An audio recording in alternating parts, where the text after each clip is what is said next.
Good morning. Welcome to another episode of the DunnWisdom Morning Show.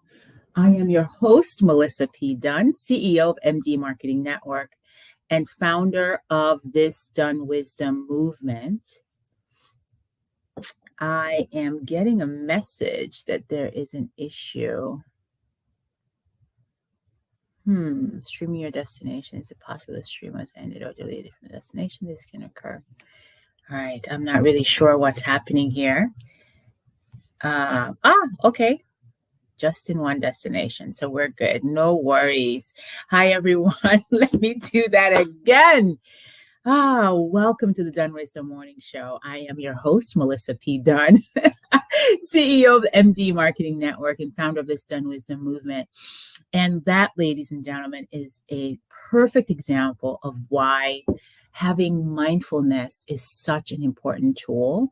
So I am broadcasting live across several platforms, and I just got a pop-up message saying that there's an issue with one of the destination. Now, the old Melissa perhaps would have panicked internally. You would have known externally, but internally, I would have been going through all kinds of motions while I try to figure it out on the back end.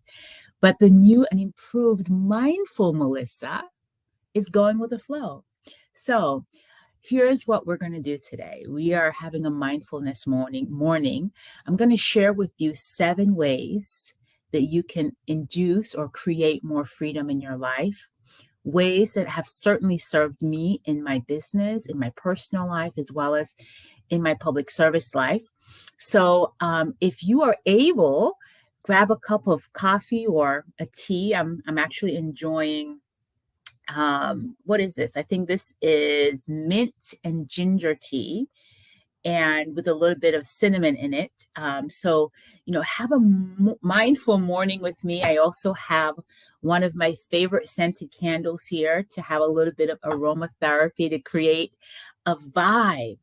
So, mindfulness, what is that? Well, mindfulness really is the coming back to yourself. It's connecting with your breath and just being present in this moment, not worrying about the past or obsessing about your future, but just really being present. And I have to tell you, as a leader and an entrepreneur, this perhaps is the most effective tool in my toolkit, the most effective strategy that I have to create success in all areas of my life. And I want to share them with you. So join the conversation. Good morning. Hey, mommy. Happy to see you. Good morning. So let's get to it, shall we? So what are we going to talk about today? We're going to talk about 7 ways to create more freedom in your life. And I have to tell you, the biggest way is to forgive yourself. Forgive yourself and other people. Oftentimes we are walking around wounded. We are walking around with disappointments. We're walking around with traumas. We're walking around with grudges, right? Of what somebody said or what they didn't say or what they did or what they didn't do. And over time, it really bogs up our energy. It bogs up our ability to be free, and it binds us. Holding on to stuff, holding on to past traumas and hurt keeps us really bound, and it eliminates the possibility for us to have a truly free life. Now, I guess we should probably start by defining what freedom is. For me, freedom is the ability to do what I want to do when I want to do it without worry, without fear. And for me to really be joyful, for me to live the kind of life that I was purposefully created to live. That's what freedom is for me. And so that could look like being able to travel the world and having the financial abundance that I need to bless myself, my family, my community, and other people. right? That's what it could look like. So you probably want to start by defining what freedom looks like for you. And forgive yourself. For me, those of you who've been following me for a while, you might have heard me say that I have been married before. I actually have been married twice. And lately, I have been doing a lot of reflection on my choices of mates, my choices of relationships. And I had to go through a process of forgiving the girl that I was, the woman that I was at 20 something who chose those partners who were not the most faithful, who were not the most dependable, who were not really men of God, right? And so I've had to go through a healing process myself and forgive the me that I was then so that I can really open myself up to healing and creating more freedom and more room so that my heart can be prepared to receive my next partner. Right? So forgive yourself and others. And of course, that starts by acknowledging that there is something to forgive. So, my recommendation here, the process that I went through, is a prayer, journaling, and then I also saw a therapist. I'm, in fact, in the middle of therapy right now to kind of help me on this journey. So, consider doing that. Next way is for you to release your pain and suffering. And this is perhaps the hardest part for me. I'm actually getting a little bit emotional thinking about it now. I have experienced quite a bit of pain and suffering in my life. Losing not only one child, but also a pregnancy is very painful, and it's suffering. It induces a lot of suffering. And it's been a 20-year journey of releasing that for me. It's not easy, but it's necessary.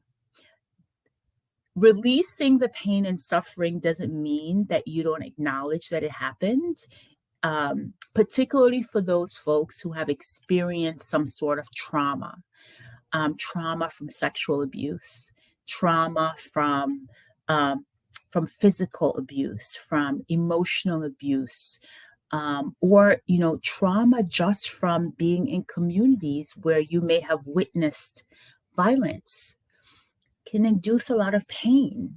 And so one way to create more freedom for yourself is not only to go through the whole process of forgiveness, but then for you to release it, to surrender it, and to know that there is the possibility of joy on the other side of your pain. There is the possibility of peace on the other side of your pain. It is possible. I am living testimony of that. There is no pain greater than the pain of losing a child. At least there's no greater pain that I've experienced in my life. And so, yeah, I got to surrender all of that, and surrendering and releasing the pain, not playing the message over and over in my head, really helped to create more freedom. And the more freedom that I created, the more I was able to really step into who God called me to be, step into the leader, the entrepreneur, and the public servant that I am destined to be. And so the third strategy really is to allow God's grace and love to elevate your mindset and habits. This is a journey, y'all. It's not something that's going to happen overnight, but it's possible. And it really, for me, began with the healing process and understanding that my own healing really starts from the inside out. It's not something that's going to come from outside of who you are. And so allowing that process to happen really is critical. You will remain in the circumstances that you have now if your mindset and your habits do not elevate. You will continue to have the results that you have now if your mindset and your habits do not elevate. This is a critical success factor in life in relationships, and in business. So do allow yourself to elevate, right? This may mean allowing parts of you that you have been holding on to die so that something else can emerge. This may mean, for example, getting up a little bit earlier, spending time allowing your cup to be filled, spending time in prayer and meditation, spending time reflecting on the day ahead, right? This may mean, for me in particular, I'm not someone who enjoys cooking per se, but I recognize that if I want to optimize my health and my well-being, as well as be good steward of my finances, that perhaps the dislike of cooking is a habit and a mindset that I get to release. And I find that I'm now finding joy in preparing a meal for myself. And when my team is here working with me on Tuesdays and Thursdays, I sometimes prepare a meal for them as well. And I'm now 50, and this is the first time that I'm finding joy in cooking. So if I can allow God's grace and love to elevate my mindset and my habit as it relates to that one thing, then I believe that you can as well. And so I invite you to think about the habits that you have right now and the mindset that you have. How is it keeping you bound? How is it keeping you stuck? Is there an opportunity for you to shift? And if so, do allow yourself to elevate. And this way, you will evolve into the person that you were created to be. You know, I believe that we were all created divinely with a purpose and a calling. And sometimes our journey, our choices, our circumstances keep us from becoming that person. And we sometimes allow the negative Nancy voice in our head to keep replaying things that don't serve us, right? And that stymes, that diminishes our glow, that diminishes our shine, and that keeps us living a life of mediocrity. And we weren't created for that. We were created for greatness. We were created for impact. We were created to live life in such a way that when people see us, they will feel blessed. When people see us and speak with us and come into contact with us, they will see the best that there is. And so I believe that if you were to do nothing else but follow ways 1 and 3, that you will experience this evolution. You will experience the transformation that only comes through grace. The transformation that comes when you forgive yourself and others. The transformation and the freedom that comes when you release your pain and suffering. When you allow God's grace and love to elevate your mindset and your habits, you will then evolve into who you are really created to be. And this is, I think, perhaps one of the biggest transitions that's happened in my life. I have been on this transformation journey consciously since 2010. I remember at the time in 2010, I knew that I needed to get a divorce. I knew that the marriage that I had gotten myself into perhaps didn't serve who God was calling me to be. No right or wrong, no trauma, no negative feelings, just wasn't the right person for me. And so I wanted something more. And so it was in 2010 that I started with this journey of creating freedom for myself. And it is now 2023, and I am just really starting to realize it because I've had to go through this peeling off the layers of hurt, peeling off the layers of insecurity, peeling off the layers of self-doubt, peeling off the layers of pain to allow something new to emerge. And so as a result, I was able to evolve into a woman that I fully love. And in order for me to do that, I had to truly participate in my own deliverance, right? What do I mean by participate in your own deliverance? Well, this means that you create habits. You create habits that align with your desire for freedom. I'm going to say that again. Create habits that align with your desire for freedom. And so that could truly look like, for me, I'm going to speak about myself for a moment. So one habit that I have that creates my own deliverance from bondage into freedom is this habit of getting up early in the morning and going out in nature, spending time connecting to my breath, spending time with God, connecting to my source, tapping into the resource that He is for me in order for me to really experience the freedom that is my birthright. That is a practice that allows me to deliver myself from bondage. So another practice, this one I actually learned from Reverend Michael Beckwith. Reverend Michael talks about doing a practice every night where before you go to bed, right, you spend a good 5 minutes just really being mindful, connecting with your breath, going through prayer meditation, but also doing a scan of your day.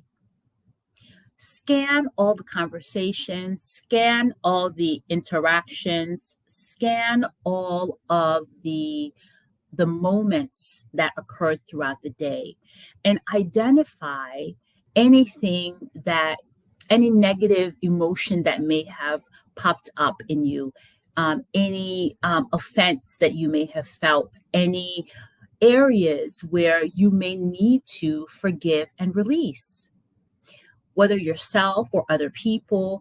If, for example, yesterday was a really stressful day for me. I had back-to-back deadlines and I had an important pitch. And so I felt myself being super frazzled as I was going through the day. And there were many moments yesterday when I had to stop and take a deep breath, right? Where I had to be mindful of my tone as I was communicating with my team members. And so during the evening practice of scanning the day, I had to forgive myself and offer myself grace and offer myself ease in those moments because I am human, right? And so that's part of my practice that allows myself to deliver from the weight of carrying things with you day in and day out, right? Of creating this moment where you are automatically forgiving, releasing, allowing, and evolving so that you can the next day celebrate and show up fully as to who you really are.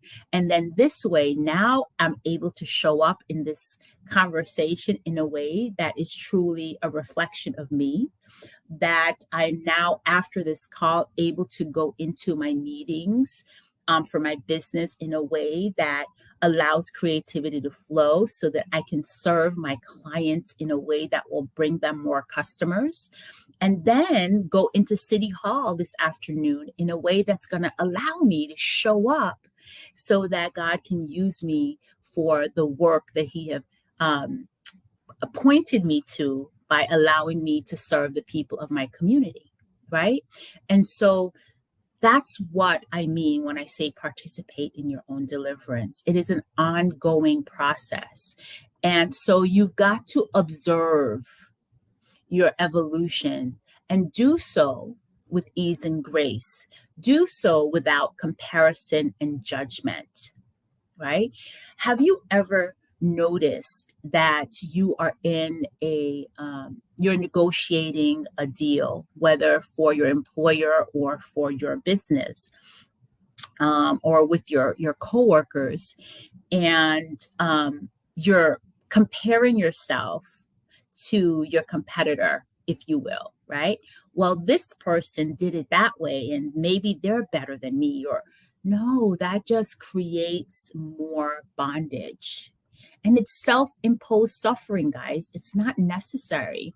When you compare yourself to other people, or even when you compare yourself to who you were or who you're hoping to become, it creates more pain and suffering, and it keeps you stuck. It keeps you from being the mother, the father, the family member, the spouse, the business person, the team member that you really were called to be.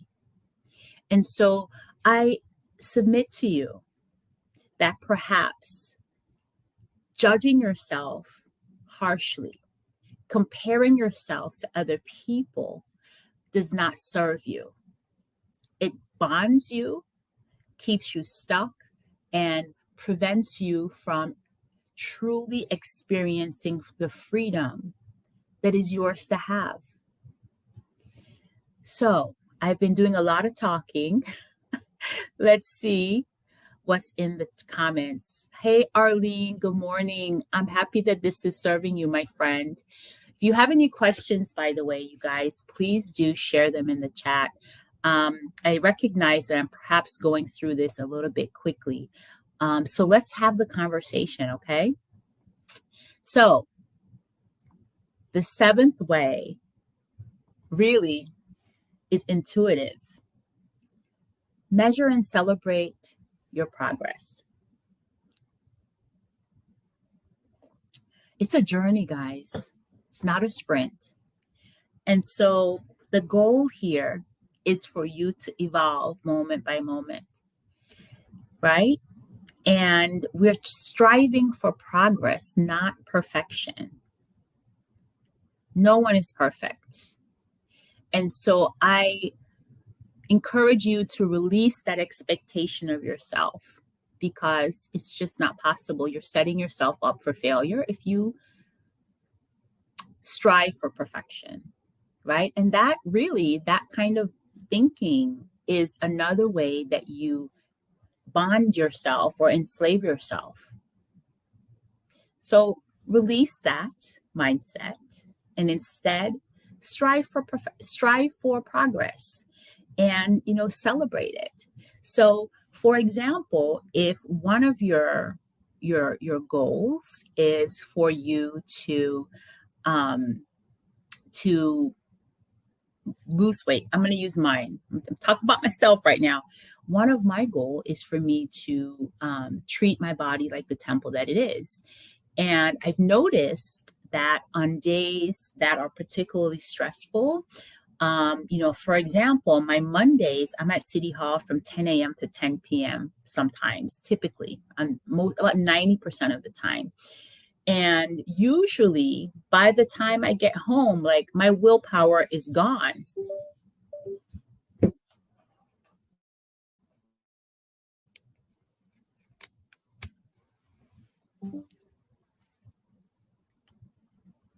Yeah, that was really weird, guys. I'm so sorry. I don't know what happened there for a moment.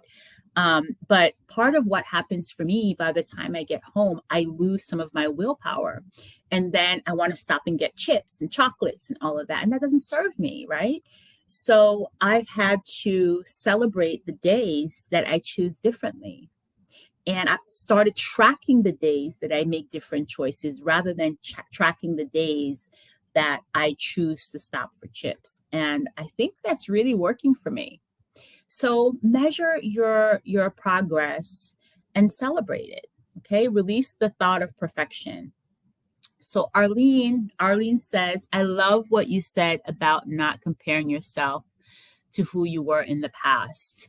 Yeah, Arlene, I mean, think about it.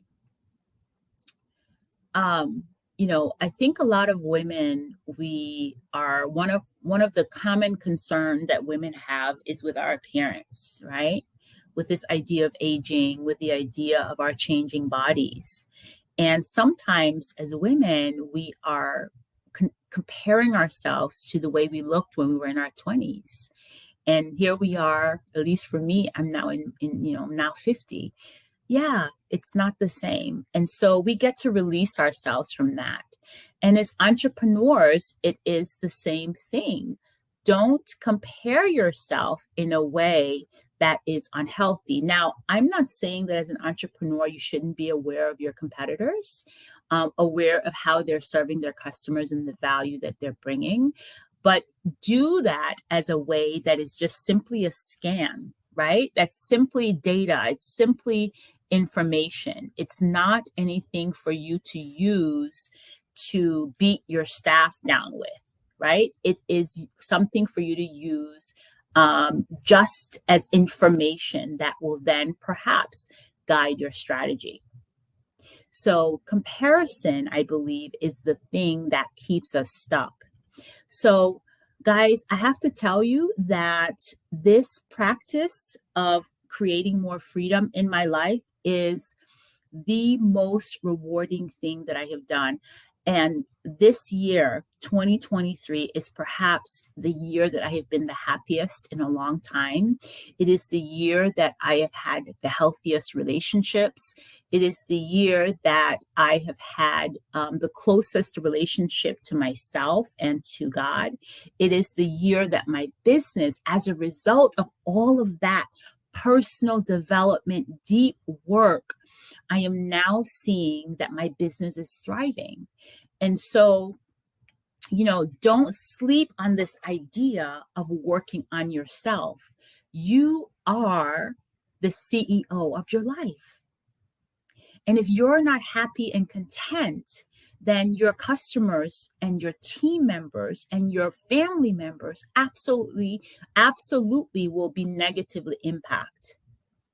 So, hey, good morning, my friend. Mahala says, I'm loving my life at this age. And as an entrepreneur, yes, be authentically you. Yes, girl, there is only one you, and no one else in this entire world can be you better than you. So celebrate who you are, create opportunities for you to experience joy and freedom, create opportunities for you to fully be who you were created to be. And I promise you, the happier you are, the more content you are, no matter your circumstance, is the greater shift you're going to see in your life. And so, my encouragement for you today is for you to perhaps consider choosing one of these practices and make a commitment to practice that for at least 7 days. The month of December starts, I think, in 2 days. Pick one and practice it for the whole month of December so that you can step into 2024 feeling a little bit freer and really having the opportunity to create the abundance that you absolutely deserve, the abundance that is your birthright. And when you have unforgiveness in your heart, when you have when you're being bogged down by pain and suffering, it prevents you from truly being the most creative part of who you are. And creativity is so important in this entrepreneurial journey for those of you who are entrepreneurs. So allow yourself to forgive, allow yourself to evolve, release the pain and suffering, shift your mindset, unroot the habits and the beliefs that keep you stuck, that keep your bank balance low, that keep your energy low. Allow yourself to rise so that you can become fully who you were created to be. And so that is my wish for you. And as you go to today, as you go through this week, I pray that you will Allow yourself to fully step into who you truly are and to know that you are amazing, that you're special, that you are destined for greatness, and you are loved. So be kind and loving to yourself. You absolutely deserve it. Be well, everyone.